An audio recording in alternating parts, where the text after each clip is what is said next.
यह कुछ 300 साल पहले की बात है। कर्नाटक के सुदूर दक्षिण क्षेत्र में अपनी बूढ़ी माई के साथ एक योगी रहते थे। उनकी माँ काशी जाना चाहती थी ताकि वह विश्वनाथ जाकर शिव की गोद में प्राण त्याग सके। इसके अलावा उसने अपने जीवन में अपने बेटे से कभी कुछ नहीं मांगा था। उसने कहा, मुझे काशी ले चलो, मैं बूढ़ी हो रही हूँ, मैं वहीं जाकर मरना चाहती हूँ। योगी ने अपनी बूढ़ी माँ के साथ दक्षिण कर्नाटक के जंगलों से होते हुए काशी के लिए एक लंबी यात्रा शुरू की। वृद्ध होने के कारण उनकी माँ का स्वास्थ्य बिगड़ गया, तो उन्होंने माँ को कंधे पर उठा लिया और जाहिर तौर पर कुछ समय पश्चात वह कमजोरी महसूस करने लगा। उसके पास शिव से याचना करने के बजाय और कोई चारा नहीं बचा। उन्होंने याचना की, हे शिव, मुझे मेरे इस प्रयास में विफल मत होने देना।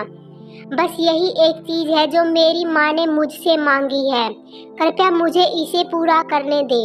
मैं इन्हें काशी ले जाना चाहता हूँ। हम वहाँ सिर्फ आप ही के लिए आ रहे हैं। कृपया मुझे ताकत दे। तब जैसे ही उन्होंने चलना शुरू किया तो पीछे से एक घंटी की आवाज सुनाई थी, जैसे कोई बैलगाड़ी आ रही हो। उन्हें धुंध से उभरती हुई एक बैलगाड़ी दिखाई दी, जिसे एक बैल खींच रहा था, जो थोड़ा अजीब था, क्योंकि एक बैल वाली बैलगाड़ी छोटे रास्तों के लिए होती है। जब सफर लंबा और जंगली इलाके से होते हुए हो तो हमेशा दो बैल ही गाड़ी को खींचते हैं, पर जब आप थके हों तो ऐसी बारीकियों को किसे परवाह।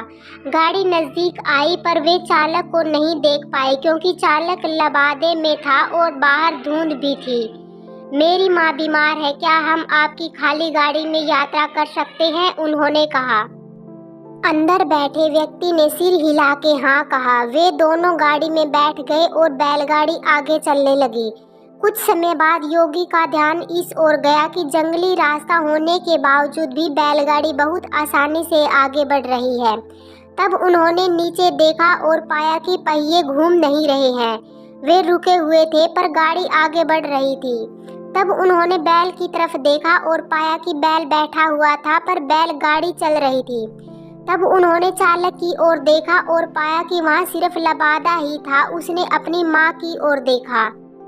माँ ने कहा, अरे पागल, हम पहुँच गए, अब कहीं और जाने की जरूरत नहीं है, यही वो जगह है, अब मुझे जाने दो। इतना कह के माँ ने शरीर छोड़ दिया।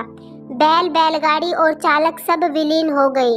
योगी अपने गांव लौट आया। लोगों ने सोचा, यह इतनी जल्दी लौट आया, ये अवश्य ही अपनी माँ को कहीं छोड़ के आया है, यह उसे काशी नहीं ले गया। उन्होंने उसे पूछा, तुम अपनी माँ को कहाँ छोड़ आए?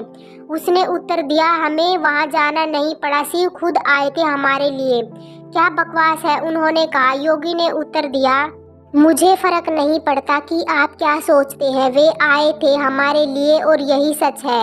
मेरा जीवन ज्योतिर्मय हो गया है, यह मैं अपने अंतर्मन में जानता हूँ। अगर आप नहीं मानते तो यह आप जाने।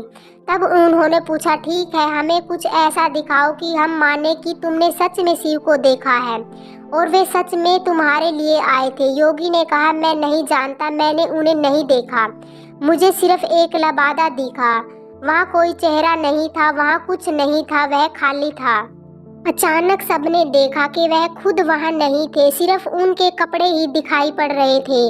वे दक्षिण भारत के महान संत बने। जहाँ भी वह जाते लोग उन्हें बिना चेहरे वाले योगी के रूप में लोग जानते थे।